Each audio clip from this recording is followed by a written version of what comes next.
Boa noite e shalom a todos. A maioria das pessoas no mundo sente uma necessidade interna de receber algum tipo de aprovação do meio ao seu redor, da sociedade.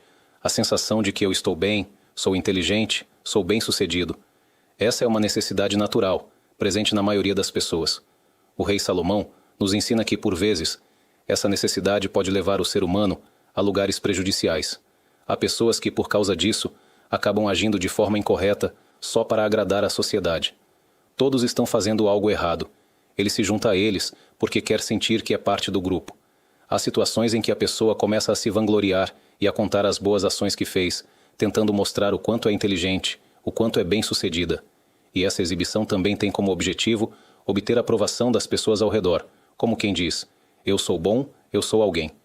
E aqui, no versículo diante de nós, no livro de Provérbios, o rei Salomão diz as seguintes palavras: a pessoa astuta oculta o conhecimento, e o coração dos tolos proclama a insensatez.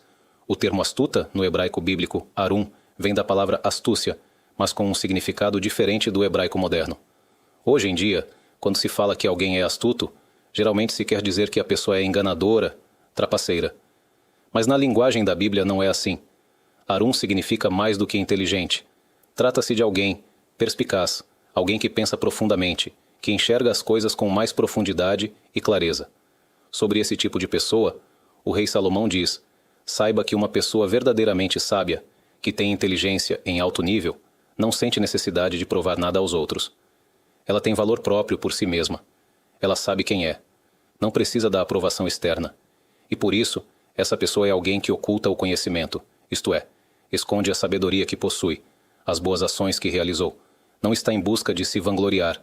Ela possui um valor próprio que vem de dentro. E o coração dos tolos proclama a insensatez. Normalmente, o verbo proclamar está relacionado à fala, à voz, não ao coração. O correto, à primeira vista, seria dizer a boca dos tolos proclama a insensatez. Mas o rei Salomão nos ensina que mesmo uma pessoa que tenta se exibir, sem falar nada diretamente, se em seu coração ela sente constantemente a necessidade de agradar os outros, de ser aprovada, de cair nas graças alheias, então, sem perceber, seu sentimento interior dirige a linguagem corporal dela de tal forma que os outros captam que ela está tentando chamar atenção, se exibir. Por isso, diz o rei Salomão: não estou sugerindo que você finja ou jogue um papel diante dos outros, mas que você trabalhe seu interior, até chegar a um estado no qual o que realmente importa para você na vida não é o que os outros pensam. Em outras palavras, não seja dependente da aprovação dos outros. Há pessoas que não têm dinheiro, mas compram roupas e acessórios de marca só para se exibir. Vivem endividadas, apertadas, sob pressão, sem saber como vão fechar o mês, mas precisam estar sempre chamando atenção, porque precisam do reconhecimento externo.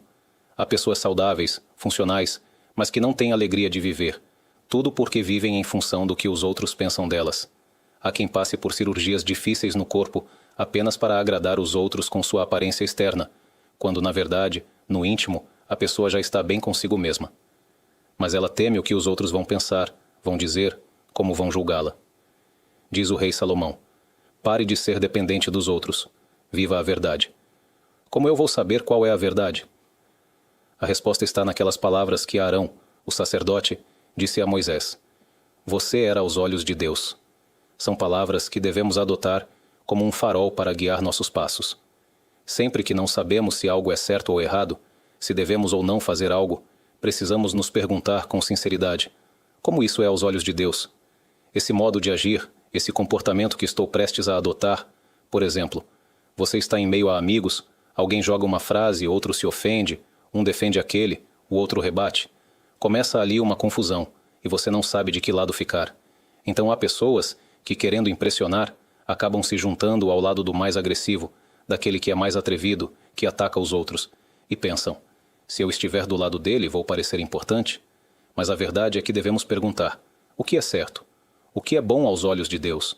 Se há ali uma pessoa sendo humilhada, desprezada, por causa dos interesses e julgamentos dos outros, então, pelo contrário, seja aquele que se aproxima do lado mais fraco, que tenta acalmar, fazer as pazes, porque isso é o que é bom aos olhos de Deus, e assim também em qualquer outro campo social onde a pessoa se encontre.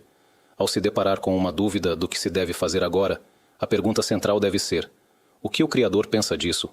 como ele enxerga essa situação, como isso é visto aos olhos de Deus, e seguir esse caminho. A uma pessoa assim, o rei Salomão chama de alguém mais sábio do que a média. Ele não precisa se exibir, mesmo com as qualidades que possui, os conhecimentos que carrega, as boas ações que realizou, ele não sai divulgando isso ao mundo, porque de fato ele tem valor próprio por si mesmo.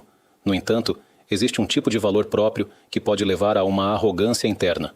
Ou seja, mesmo que a pessoa não revele isso aos outros, às vezes essa atitude vem de um sentimento de superioridade tão grande que faz com que todos os demais pareçam insignificantes aos seus olhos, e por isso ela acha que não precisa da opinião de ninguém.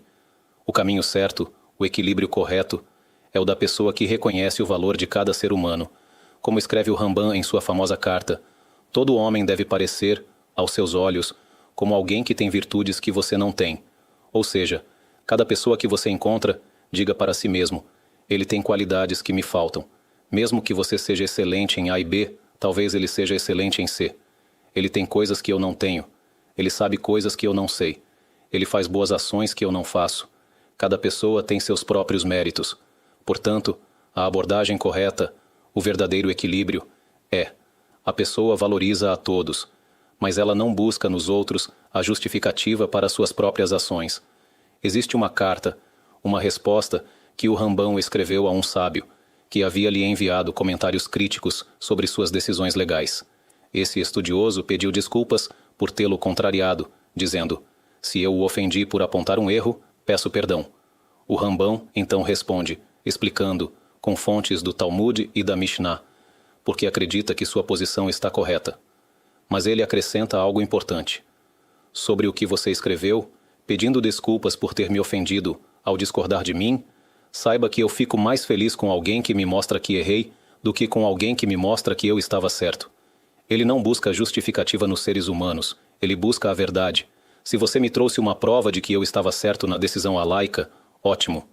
Mas mesmo que você não trouxesse, eu continuaria com a mesma opinião. Essa é a minha convicção. Mas se você me mostra que eu errei, aí sim eu fico ainda mais feliz com você. Porque sem você, eu teria permanecido no erro. Você me colocou diante da verdade. Assim ele testifica sobre si mesmo, que fica mais feliz com quem o corrige do que com quem o elogia. Mas na maioria das pessoas, não é assim. A pessoa quer ouvir que você tinha razão. E se alguém diz a ela, você errou, ela se ofende, fica magoada.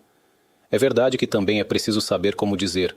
Quando se faz uma crítica ou uma observação, é necessário saber apresentar as coisas da maneira certa. Mas quem procura a verdade não se ofende.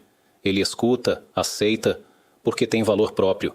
O Rambam, Maimônides, foi alguém que se destacou entre todos. Um dos maiores sábios que o povo de Israel já teve em todas as gerações.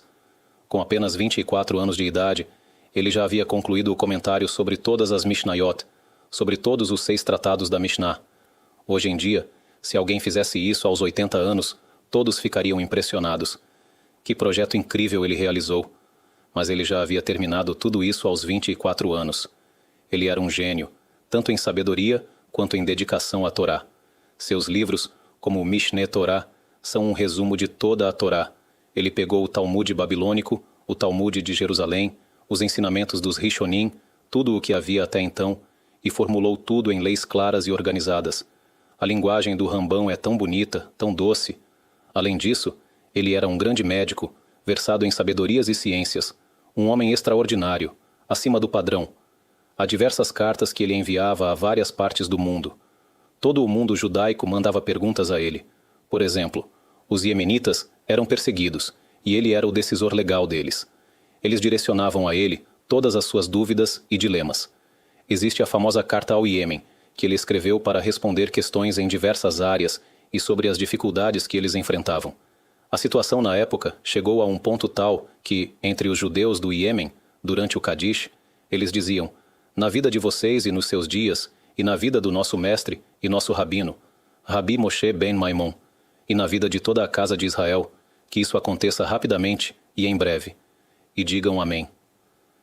Quem na história mereceu tamanha honra, a ponto de ser incluído dentro do Kadish, que rezem por ele, que façam súplicas a seu favor durante essa prece sagrada? Até que os judeus do Iêmen subiram para Israel. Todos os seus posicionamentos legais seguiam a opinião do Rambam. O Rambam foi o decisor das leis judaicas dos judeus do Iêmen, E quando eles chegaram à terra de Israel, o Rav Ovadia Yosef afirmou que aqui devemos seguir as decisões do Shulchan Aruch, pois foram os seus veredictos que foram aceitos como base da lei no país. O Rambam foi alguém extraordinário. Ao ler seus livros, pode-se ver claramente o nível de humildade que ele tinha. Ele foi um grande sábio, mas quanto mais sábia é a pessoa, mais humilde ela é. Ela não sente necessidade de se exibir. Na época dele, havia aqueles que o invejavam e o atacaram com palavras duras.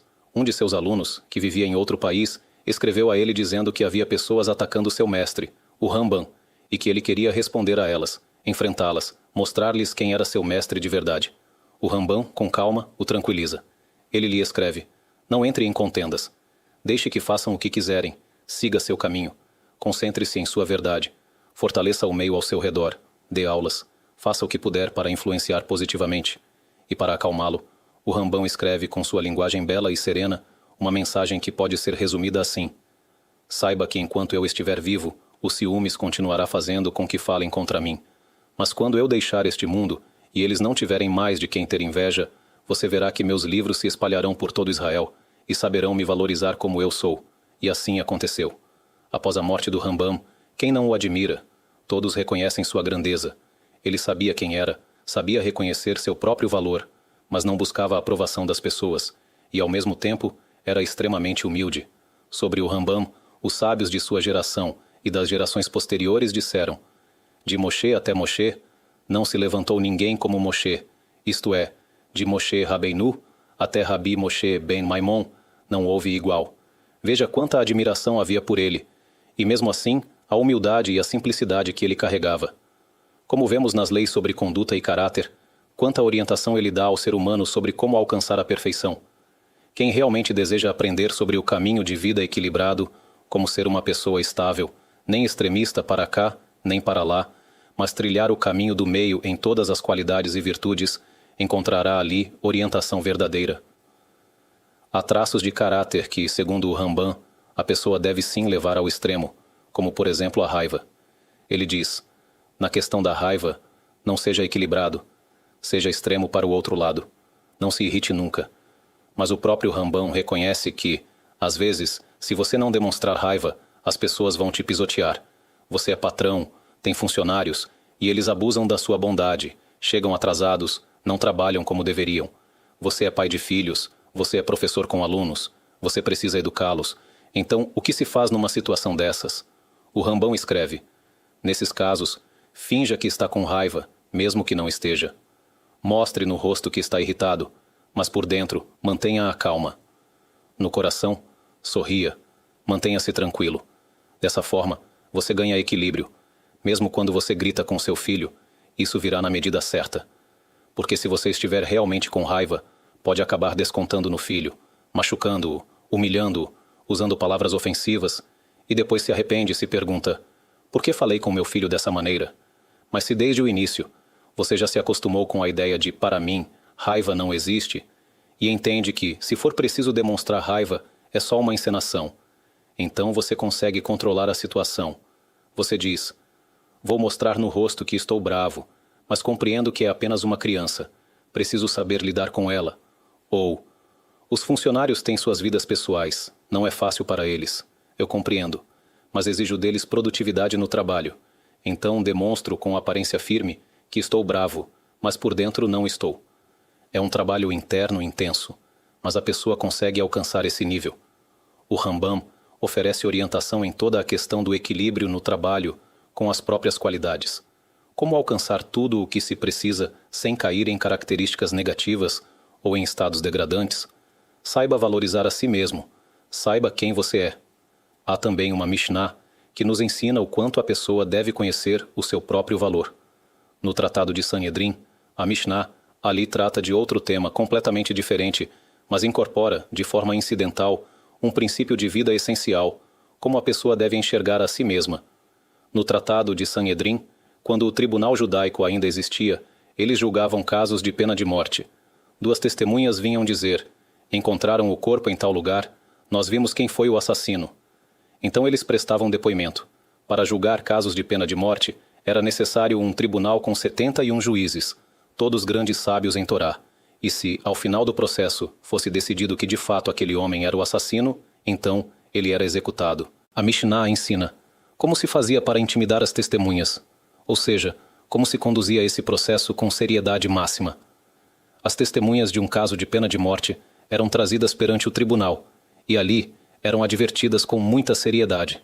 Cuidado para não falarem com base em suposições. Talvez vocês não viram claramente o crime, mas deduziram. Viram ele correndo atrás da vítima, depois viram ele lá perto.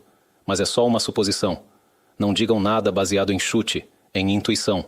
Também não repitam coisas que ouviram de outros. Mesmo que vocês digam, foi Moisés que me contou, isso não serve como testemunho. Se você é testemunha, precisa declarar apenas o que viu com seus próprios olhos. E saibam, vamos investigar vocês a fundo, com perguntas e averiguações minuciosas. Esse era apenas o preâmbulo. Depois, eles passavam a interrogar os detalhes com precisão. Se os dois diziam, por exemplo, o assassinato aconteceu ao lado de uma figueira, o tribunal perguntava, essa figueira tinha frutos ou não? E perguntavam a cada testemunha separadamente, que tipo de figos havia? Eram verdes ou pretos? Se descobrissem qualquer contradição entre os dois, a testemunha era invalidada. E se no final se descobrisse que os dois testemunhos eram falsos e que o objetivo era simplesmente condenar aquela pessoa, então aplicava-se o que a Torá diz. Façam com eles o que planejaram fazer com seu irmão, e a Mishnah continua ensinando. Saibam que as leis de vida e morte não são como as leis financeiras. Em questões monetárias, a pessoa paga uma indenização e está tudo certo. Mas em questões de vida, o sangue daquele homem e de toda a sua descendência está nas suas mãos até o fim dos tempos. Se vocês forem testemunhas falsas e por causa do seu depoimento alguém for executado, vocês não tiraram apenas a vida dele, mas de todos os seus descendentes futuros. E apresentam para as testemunhas um versículo como prova, de que já encontramos esse princípio com Caim, que matou seu irmão, como está dito. As vozes do sangue do teu irmão clamam a mim, desde a terra. Não está escrito o sangue no singular, mas sim os sangues no plural. Os sangues do teu irmão, o sangue dele e o sangue de seus descendentes. Quando o santo, bendito seja, repreendeu Caim. O que fizeste? A voz dos sangues do teu irmão clama a mim desde a terra. Esse foi o primeiro assassinato da história. E ele diz, saiba que são os sangues do teu irmão que clamam. Não apenas o sangue de uma pessoa, mas o sangue de todas as gerações que sairiam dele. Todos os que estavam destinados a nascer dele, suas vozes também clamam. Aqui, a Mishnah continua, e agora nos dá uma lição ética e moral. Até esse ponto era apenas uma questão legal. Mas agora ela diz, aprenda daqui também um ensinamento para a vida. Por isso, o ser humano foi criado único. Os sábios se debruçam aqui sobre uma pergunta. Se Deus quis que o mundo fosse cheio de pessoas, e há uma mitzvah de procriar, de dar à luz, por que então criou apenas uma única pessoa? Cada filho que a pessoa traz ao mundo, cada menino, cada menina, alegra o Criador. Quanto mais pessoas no mundo, melhor. Há um versículo que diz, não a criou para ser vazia, mas para que fosse habitada. Deus não criou o mundo para ficar deserto. Ele quer que seja povoado, não como dizem os tolos que querem reduzir a população mundial, com várias ideias e métodos absurdos. O santo, bendito seja, quer um mundo com pessoas. Cada criança que nasce acelera a chegada da redenção. Está escrito no Talmud que o filho de Davi, o Messias, não virá até que todas as almas do tesouro celestial desçam ao mundo. Ou seja, há um depósito de almas, e quando todas elas tiverem vindo ao mundo, então virá o Messias. É a vontade de Deus que o mundo esteja repleto de pessoas. Então a Mishnah pergunta, por que Deus criou apenas um homem? Se hoje em dia todas essas bilhões de pessoas vieram daquele único homem, por que não criar 1000 pessoas de uma vez? Ele poderia ter dado uma ordem e 1000 pessoas sairiam do pó da terra, e o mundo se povoaria muito mais rápido. A Mishnah responde com a famosa frase que todos conhecem. Quem salva uma única vida de Israel é como se tivesse salvado o mundo inteiro. Quando uma pessoa salva outra, ela está salvando uma humanidade inteira. É isso que a Mishnah quer ensinar aqui. Ela diz, para te ensinar que todo aquele que destrói uma vida é como se destruísse o mundo inteiro, e todo aquele que sustenta, salva, mantém uma vida, é como se tivesse sustentado o mundo inteiro. Aqui o texto fala de judeus que vêm perante um tribunal judaico, mas esse princípio é verdadeiro para qualquer ser humano. Alguém que assassina uma pessoa está matando um mundo inteiro, e quem salva uma pessoa, salva o mundo inteiro. Pois veja, o primeiro ser humano foi criado sozinho, e hoje você vê a humanidade, bilhões de pessoas. Você pergunta, de onde vieram todos esses bilhões? Vieram daquele primeiro homem. Isso significa que se naquela época alguém tivesse matado aquele homem, ou se ele tivesse caído de uma montanha e morrido, todas essas bilhões de pessoas não existiriam. A Torá nos ensina o quão profundo e inestimável é o valor de uma vida humana. A Mishnah continua aqui com mais algumas razões pelas quais o santo, bendito seja, criou apenas um único ser humano no início. Uma delas é, para que ninguém diga ao seu próximo, meu pai é maior do que o seu. Quando se sabe que há um único pai para toda a humanidade, ninguém pode se vangloriar dizendo, eu vim de tal pessoa e você veio de outro. Então, eu sou mais importante do que você. Deus criou um único homem. Todos vieram dele. Não há motivo para um se enaltecer sobre o outro. Outro motivo, para que os hereges não digam que existem várias divindades nos céus, ou seja, para que os epicuristas, descrentes, não digam que há múltiplas divindades, múltiplos deuses. Pois, se Deus tivesse criado muitos seres humanos desde o início, poderiam dizer, esse Deus criou aquele homem, e o outro Deus criou aquele outro. Mas, ao saber que um só ser humano foi criado por um único Criador, isso impede que se chegue à heresia. Aliás, existiram mesmo doutrinas assim, entre os romanos, os gregos, que acreditavam em múltiplos deuses e ídolos. Mais um motivo, segundo a Mishnah, para demonstrar a grandeza de Deus. Pois quando um homem molda muitas moedas com o mesmo selo, todas saem idênticas. Na época antiga, como se faziam moedas? Pegava-se o metal, aquecia-se, e com uma cunha metálica se estampava a figura na moeda quente. Hoje, há máquinas que produzem em massa. Mas em qualquer caso, todas as moedas feitas com o mesmo molde saem iguais. Já o Rei dos Reis, o Santo, bendito seja, criou todos os seres humanos a partir do molde de Adão, o primeiro homem, e nenhum é idêntico ao outro. Nenhum rosto é igual ao outro. Nenhuma impressão digital é igual. Mesmo gêmeos idênticos, que o público em geral muitas vezes não sabe diferenciar, a mãe consegue distinguir. Quem os conhece de perto sabe ver as diferenças. Não existem dois seres humanos exatamente iguais. E por quê? Para que cada um diga, por minha causa, o mundo foi criado. Ou seja, o fato de haver bilhões de pessoas no mundo e nenhuma ser idêntica à outra, isso revela a grandeza da sabedoria divina, pois racionalmente, segundo a lógica natural, como é possível que em um sistema tão complexo, com bilhões sobre bilhões de pessoas, geração após geração, não existam dois seres humanos iguais? Isso só é possível por meio de uma sabedoria divina, capaz de realizar tal feito. E, portanto, diz a Mishnah, tudo isso foi dito para chegar a essa frase. Por isso cada um deve dizer, por minha causa, o mundo foi criado. Mas atenção, os sábios não nos ensinam isso para incentivar o orgulho. Não é para a pessoa dizer, eu sou o centro do mundo, tudo me pertence, posso explorar os outros à vontade. Deus nos livre. Essa não é a intenção, mas sim, cada pessoa deve reconhecer o seu próprio valor. Por minha causa o mundo foi criado, significa, mesmo que não existisse nenhum outro ser humano no mundo além de mim, ainda assim valeria a pena para o santo, bendito seja, criar todo o universo, só por minha causa. Você vê que Deus criou o mundo inteiro e colocou apenas um ser humano nele, Adão. E a partir dele surgiu toda a humanidade. Isso significa que cada pessoa é, em essência, um universo inteiro. Em outras palavras, diz a Mishnah, é claro que é proibido que a pessoa se encha de orgulho. Está escrito no versículo, abominação ao Eterno é todo aquele de coração arrogante.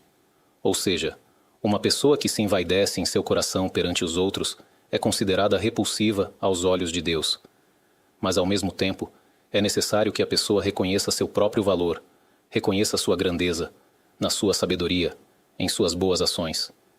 Ela deve saber dar um tapinha nas próprias costas, sem se elevar acima dos outros, sem se vangloriar diante dos outros.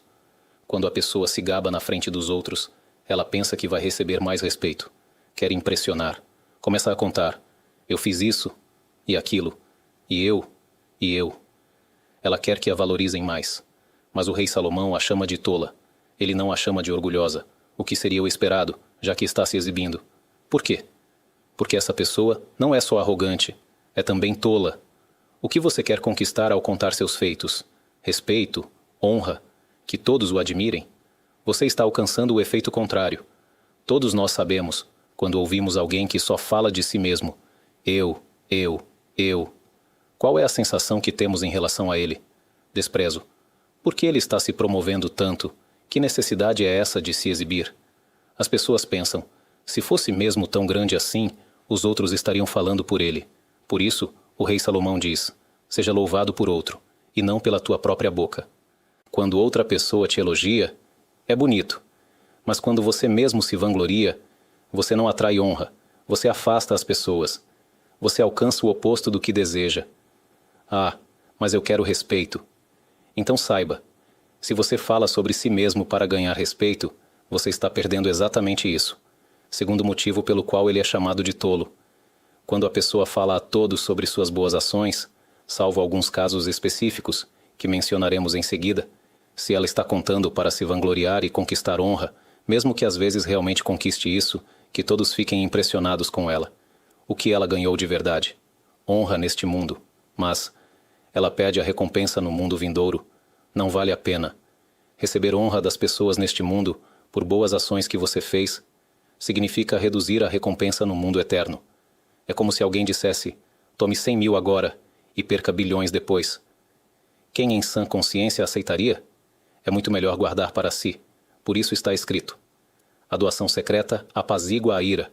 Ou seja, quando alguém faz caridade em segredo, sem buscar reconhecimento, essa caridade é do nível mais elevado. Esse tipo de caridade tem o poder de anular decretos celestiais. Se houver transgressões, Deus nos livre, e foram decretadas punições. Uma pessoa que faz caridade em segredo pode cancelar esses decretos, sobre si ou sobre os outros, porque ela faz suas ações com recato, com humildade. Ao mesmo tempo, há casos em que a pessoa deve sim contar sobre suas boas ações, mas com uma condição, que a intenção não seja se exibir ou se orgulhar. Está escrito na Halachá, divulga-se aquele que cumpre uma mitzvah. Quando alguém faz uma boa ação, deve-se divulgá-la. Mas como isso se concilia com o que dissemos anteriormente, de que o coração dos tolos proclama a tolice, e que o sábio é aquele que oculta a sabedoria? A resposta é, depende da intenção. Divulga-se aquele que cumpre uma mitzvah, para que os outros aprendam com ele e façam também.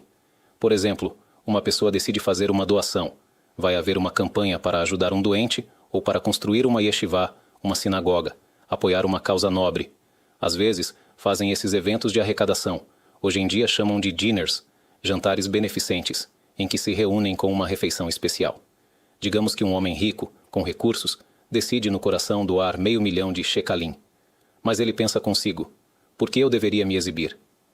Melhor eu ir no final da noite, discretamente, e dizer ao organizador, ao rabino da yeshivá, que vou doar essa quantia.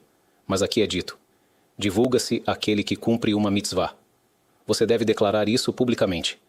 Quando você levantar a mão e disser diante de todos, eu dou 500 mil, seu amigo ao lado vai pensar, por que só ele? Também quero dar. E o outro também será influenciado. Assim você incentiva as pessoas, e com isso está multiplicando méritos ao público. Você está divulgando o que vai fazer, mas com o objetivo de influenciar os outros a fazerem o bem. Tudo depende da intenção da pessoa. Ela deve dizer a si mesma, estou contando o que fiz ou o que vou fazer, mas minha intenção é boa, quero despertar os outros. Por exemplo, você está entre amigos e um deles conta para todos. Comecei a estudar uma página de Tora por dia. Todos aplaudem, ficam impressionados.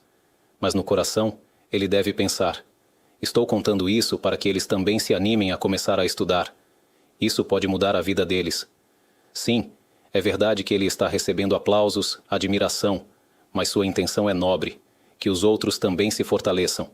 De fato, na Guemará, no Tratado de Bava Metzia, está escrito, existem casos em que a pessoa pode mudar a verdade em sua fala, ou seja, mesmo que a verdade seja uma, há situações em que se pode dizer diferente. Um desses casos, trazidos pela Guemará, é chamado de Maseret. O que é isso? Vamos ler as palavras de Rashi ali, que explica, tens contigo tal tratado em ordem, memorizado? Ou seja, alguém pergunta se você sabe bem o tratado de Sanhedrin ou o de Bava Metzia. Mesmo que você saiba bem, de cor e salteado, você pode responder, não sei. Por humildade, mesmo sendo verdade que você sabe, pode dizer que não. por ser uma expressão de humildade. Os Tosafot ali perguntam: e como fica o versículo da Torá que diz: e as repetirás, ensinando que a Torá deve estar afiada em sua boca? Pois está escrito: que as palavras da Torá estejam afiadas em tua boca, para que quando te perguntarem, não gaguejes, mas respondas imediatamente. Então, como pode ser permitido negar que você sabe por humildade? A resposta: tudo depende da intenção, do momento e da situação. Se a negação não prejudica ninguém e vem de um lugar sincero de humildade, é permitido. Mas se isso leva à omissão de uma mitzvah ou à perda de uma oportunidade de ensinar, então não é correto. Assim também com relação a divulgar boas ações. Se a intenção é inspirar os outros, divulgar a mitzvah é correto e desejável. Mas se for para se exibir ou se orgulhar, a Torá chama isso de tolice. A pessoa deve se acostumar com as palavras da Torá, repeti-las, revisá-las, estar familiarizado com as leis e os ensinamentos éticos. Se te fazem uma pergunta, numa situação assim, o que se faz? Qual é a lei? Você deve saber responder imediatamente. Há uma mitzvah de ser versado em toda a Torá. Então, os Tosafot perguntam: como isso se concilia com o que a Guemará diz, que em certos casos é permitido alterar a verdade? Lá está escrito que, se te perguntam se você sabe tal tratado, você pode dizer que não, mesmo que saiba. Mas em outro lugar está escrito: se alguém te perguntar algo da Torá, não hesite, responda de imediato. A resposta é a seguinte: isso se refere somente a um caso em que a pessoa vem realmente aprender de você, perguntar uma lei ou uma orientação prática. Mas se vem apenas para te testar, para ver se você sabe, então é permitido mudar e dizer que não estudou. Ou seja, mais uma vez, tudo depende da intenção. Se alguém vem perguntar uma lei, não diga não sei, se você sabe. Pelo contrário, diga o que sabe. É permitido, é proibido. Explique os detalhes. Ensine-o. Por exemplo, você está sentado com um grupo de amigos. Um deles frequenta aulas de Torá e tem ideias bonitas para compartilhar. Uma mensagem da Parashá da semana, uma lição ética inspiradora. E os amigos dizem: fala alguma coisa, nos diga um pensamento de Torá. E ele responde: não sei nada. Mas na verdade, ele tem o que dizer. E se diz: eu não sei, está cometendo um erro. As pessoas ali querem escutar palavras de Torá. Querem se fortalecer. Não seja humilde demais nesse momento. Fale. Mesmo que ninguém tenha pedido, se você está num grupo e vê que as pessoas estão abertas a escutar, mas não há ninguém ali para falar, os sábios dizem: em um lugar onde não há homens, esforce-se para ser um. Isso é exatamente esse caso. Um lugar onde não há quem diga palavras de Torá. Seja você aquele que fala. Numa mesa de Shabat, por exemplo, os parentes se reúnem e começam a falar de futebol, política, banalidades. E você pode dizer alguma coisa bonita da Parashá da semana, uma mensagem sobre paz no lar, educação dos filhos, o valor do Shabat, algo adequado ao público, ao que eles estão prontos para escutar. Não se esconda atrás da falsa humildade e diga: quem sou eu? Eu não sou um grande rabino. Diga o que você sabe. Se você pode fortalecer os outros com suas palavras, então, em um lugar onde não há homens, esforce-se para ser um. E faça isso com a intenção de servir aos céus, não para se destacar, mas para trazer mérito ao público. Isso é como divulgar aquele que faz a mitzvah. Como os Tosafot dizem: se alguém vem te perguntar uma lei, ou quer aprender contigo, não se esconda atrás da humildade. Ensine-o. Mas se a pessoa só quer te testar, ver se você sabe, para saber se você é importante, então você pode dizer: não sei. Esse é um grau de humildade que a Guemará permite. Mudar a resposta nesse tipo de situação para não se exaltar. Disso também devemos aprender algo. Infelizmente, não é raro que a pessoa seja convidada para um mascará, comemoração de falecimento, ou para um shivá, 7 dias de luto. Ela chega ao local para consolar os enlutados e vê as pessoas sentadas conversando, batendo papo, como se estivessem entediadas, contando histórias e falando sobre assuntos aleatórios. Se estão falando sobre as virtudes do falecido, sobre sua grandeza e caráter, isso é certamente algo correto e positivo. É uma mitzvah falar bem do falecido, exaltar seu valor, aprender com seus atos. Mas muitas vezes, quando já se falou o que havia para dizer, começam as conversas inúteis. O Stipler, o pai do Rav Haim Kanievsky, seu nome era Rav Yaakov Israel Kanievsky, foi um dos grandes líderes espirituais da geração anterior. Ambos, pai e filho, foram gigantes espirituais de suas épocas. Ele costumava dizer: Todo judeu deve ter 3 discursos prontos no bolso, ou seja, esteja sempre preparado para falar palavras de Torá em situações diversas. Quais são os 3 tipos de situação? Eventos felizes. Por exemplo, em um casamento. Durante a cerimônia e os primeiros dias, há muita dança e alegria. Mas durante os 7 dias de celebrações, faz-se uma refeição por noite. Às vezes, você vai a um desses eventos e não há quem diga palavras de Torá. E então te pedem: diga algo bonito, diga um ensinamento. E você responde: não tenho nada na cabeça agora. Então, prepare-se com antecedência. Tenha um discurso pronto para esses momentos. Também para um bar mitzvah, às vezes te convidam e não há ninguém ali que vá falar algo da Torá. Você pode até se oferecer com humildade e perguntar aos pais do menino: gostariam que eu dissesse algumas palavras sobre o significado do bar mitzvah? Se quiserem, ótimo. Diga palavras que inspirem. Eventos de luto. Quando a família está sentada durante os 7 dias de luto e não há ninguém que diga algo, é um momento de coração aberto, de sensibilidade. O rei Salomão diz: melhor ir à casa de luto do que à casa de festa. Ou seja, se te convidam para 2 lugares no mesmo horário, uma ascará no norte e um casamento no sul. E não dá para estar nos 2, para onde você vai? Naturalmente, a tendência da pessoa é ir para o casamento. É uma mitzvah alegrar o noivo e a noiva. A dança, comida boa, amigos. Mas o rei Salomão, com toda a sua sabedoria, diz: melhor ir à casa de luto do que a de festa. Por quê? Ora, ambas são mitzvot, alegrar os noivos e consolar os enlutados. Mas Salomão conclui: e o vivo tomará isso para si. Você vai a um casamento, cumpre a mitzvah. Mas quando sai de lá, o que levou consigo para a vida? Talvez só um jantar, nada além disso. Mas quando vai à casa de luto e senta ali com a família, você começa a refletir: conheci essa pessoa, ele vivia conosco, falava, sorria, trabalhava, fazia. E hoje está sob uma lápide. E eu? Quanto tempo ainda tenho neste mundo? No total, quantas décadas uma pessoa vive? Poucos passam dos 100 anos. Então, dependendo da sua idade, você calcula: quantas décadas me restam? Onde estou espiritualmente? Quantas mitzvot cumpri? Quanta Torá estudei? O que estou levando comigo para o mundo vindouro? Você sai dali com um ganho para a vida. É isso que Salomão quer dizer com: e o vivo tomará isso para o coração. E se você chega ali e tem algo a dizer, algumas palavras que possam tocar os corações, fortalecer os presentes, não hesite. É uma oportunidade rara de influenciar vidas. Eu conheço pessoas que estavam completamente afastadas, sem qualquer conexão com a Torá, e foram apenas para consolar enlutados. E foi lá que ouviram palavras de Torá, ditas por algum rabino. E aquilo transformou completamente a visão deles sobre a vida. Eles normalmente não vão a aulas de Torá, mas vieram ao Shivá, ouviram palavras ditas com sensibilidade que tocaram seus corações. Qual é o propósito da vida? Qual o sentido de tudo isso? E quando se fala com delicadeza, com bondade, com empatia, as pessoas estão dispostas a ouvir.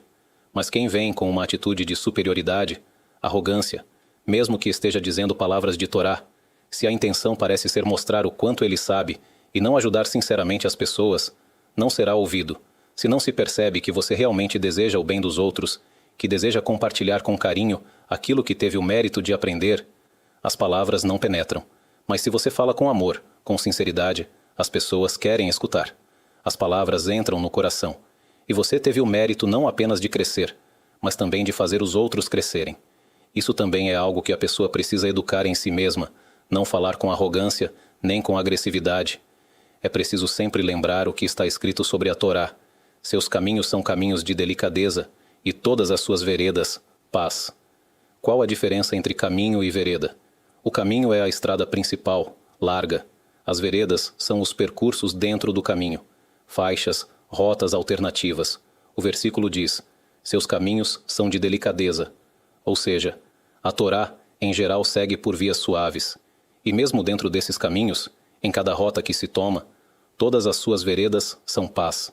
Ou seja, não há espaço na Torá para dizer: nesta situação específica, preciso brigar, levantar a voz. Toda a Torá é paz. Existem maneiras corretas de apresentar as coisas, formas adequadas de explicar os conceitos. E quando a pessoa fala de maneira apropriada, com sabedoria, o rei Salomão ensina: a língua suave quebra até o osso. O osso representa o que há de mais duro. Há ossos macios, como os de uma ave, que quebram fácil. Mas há ossos, como os de um boi, fortes como pedra. Você pode bater com um martelo e não quebrar. Salomão diz: o martelo pode não funcionar, mas uma palavra suave, sim. Isso é uma metáfora. Há pessoas muito rígidas, teimosas, mas se você falar com elas com suavidade, com carinho, com inteligência, você pode tocar seus corações e verá que essa pessoa, que parecia inacessível, pode sim aceitar os ensinamentos, se sua abordagem for a correta. Isso é algo que também se aplica à paz conjugal. Às vezes, um dos cônjuges está fechado, inflexível, e cada um, com seu ego, sobe em uma escada da qual fica difícil descer. Mas quando um deles começa a agir com humildade, fala com delicadeza, com desejo de paz, com sinceridade e empatia, o coração do outro se abre e também está pronto para receber. Essa é a força de falar com sabedoria e com coração. É assim que se muda vidas, a própria e a dos outros. De todo modo, em resumo, aprendemos que uma pessoa que deseja seguir um caminho correto, equilibrado, especialmente nesse aspecto do alto valor, deve encontrar o ponto de equilíbrio. Por um lado, reconhecer o próprio valor, como vimos nas palavras do rei Salomão, ao falar da pessoa que tem conhecimento, sabedoria, boas ações, mas se ela é realmente sábia, ela oculta esse conhecimento. Ela não precisa mostrar a todos quem ela é, mas às vezes a pessoa precisa sim se elogiar a si mesma, para si mesma. Já mencionamos antes o versículo: seja louvado por outro e não por sua própria boca. Esse versículo foi interpretado de duas formas, no sentido literal: não se elogie, deixe que os outros façam isso. Quando você se gaba, você só se diminui aos olhos dos demais. Mas também pode ser lido assim: seja louvado por outro, e se não houver outro, então que a sua boca te louve. Ou seja, se ninguém mais te valoriza, você deve dizer a si mesmo: eu tenho qualidades, tenho méritos. Por exemplo, um jovem ou uma jovem cujos pais passaram por vidas difíceis e acabam tratando os filhos com palavras duras, às vezes humilhantes, ou até adultos que convivem com um ambiente, um relacionamento, uma sociedade que os atinge com palavras ofensivas, duras, que diminuem seu valor. E a pessoa pode acabar sentindo-se sem valor, deprimida, nada. Ela deve dizer a si mesma: eu não sou um lixo, eu tenho meus méritos, eu tenho valor. Deve se fortalecer interiormente, reconhecer seu valor. Não para se sentir superior aos outros, mas para se lembrar que tem importância, que não depende da aprovação dos outros, que é importante para si mesmo. Muitas vezes, as pessoas que fazem críticas constantes aos outros nem o fazem porque a crítica é de fato merecida, e mesmo se fosse, não com tamanha dureza. Há quem descarrega sua frustração, atacando os outros. Um jovem está tentando melhorar, largar vícios, parar de ir a certos lugares, e os amigos zombam. Agora você virou religioso? Virou santo? Uma moça quer crescer na modéstia, na espiritualidade, e as amigas zombam dela. Mas nem sempre esse escárnio vem de um lugar autêntico. Às vezes a pessoa que zomba está frustrada com a própria vida, e quando vê outro se elevando, tenta puxá-lo de volta ao buraco. Por quê? Porque se ele ou ela subir, eu fico para trás. Então é melhor que todos fiquem comigo aqui embaixo. Como disse Sansão, morra eu com os filisteus. Quando os filisteus o capturaram, cegaram seus olhos e o levaram para o palácio como espetáculo. Amarraram-no entre duas colunas que sustentavam todo o edifício. E então ele rezou ao santo: bendito seja. Fortalece-me apenas esta vez, ó Deus, para que eu possa vingar meus olhos. Com esforço sobre-humano, derrubou as colunas e o prédio inteiro desmoronou. Lá está escrito que naquele momento ele matou mais inimigos do que em toda a sua vida. Mas ele também morreu com eles. Morra eu com os filisteus. Virou uma expressão para pessoas que preferem cair junto com os outros do que ver alguém se elevar acima delas. Por isso, quem é sábio deve dizer a si mesmo: eu não vou cair nessas armadilhas. Eu não dependo de ninguém. Eu sigo a minha verdade interior. E essa pessoa é chamada, pela Torá, de sábio. Por outro lado, aquele que precisa o tempo todo se exibir, mostrar que chegou, exigir atenção, Salomão o chama de tolo. Além de não conquistar respeito, quando se gaba das próprias boas ações, ele perde a recompensa espiritual que poderia ter, a menos que, como dissemos, a intenção seja positiva, para ensinar os outros, para inspirar, para multiplicar o mérito. Nesses casos, sim, é bom que a pessoa divulgue suas boas ações, contanto que a intenção seja verdadeiramente em nome do céu. Vamos encerrar com uma bênção a todo o público que está conosco aqui, a todos os espectadores, que estas palavras de Torá tragam sucesso a todos, que os soldados de Israel e todo o povo de Israel sejam protegidos, guardados e abençoados com vida longa, saúde, e anos bons. Amém.